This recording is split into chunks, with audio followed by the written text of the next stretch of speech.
rei Davi, falando do que lhe aconteceu quando todas as nações o cercaram, ele faz uma declaração aqui que eu fico pensando, será que o cristão pode fazer isso com as tentações? Claro que pode. Tudo que aconteceu no Velho Testamento é figura do que tem que acontecer hoje. E o que o Davi fez de melhor? É o Salmo 118, versículo 10. Diz assim, todas as nações me cercaram, todas ao redor ali. Cercaram ele, mas no nome do Senhor as despedacei. E sabe quando eles voltaram de novo? Nunca.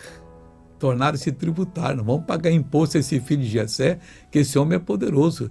Ele tem um contato com aquele lá de cima que dizia com o Senhor, que o Senhor vem em socorro dele. Lembra que às vezes juntamos todo mundo ali, vamos acabar com ele? Saímos despedaçados, literalmente. É assim que Deus quer ver você na grande batalha espiritual contra esse mal que lhe ataca. Não esmoreça, não jogue a toalha. Veja essa pessoa dar um testemunho, eu volto. A senhora está sem sapato por quê? Porque tem muitos anos que eu não dou conta de pôr o pé completo assim no chão. Como é que a senhora colocava o pé antes? E tem um saltinho assim, ó, por causa do problema que eu tive na coluna, dava uma coisa tipo esporão. Não abaixava, não mexia. Todas as vezes que eu... Mas tu só não podia fazer antes aí.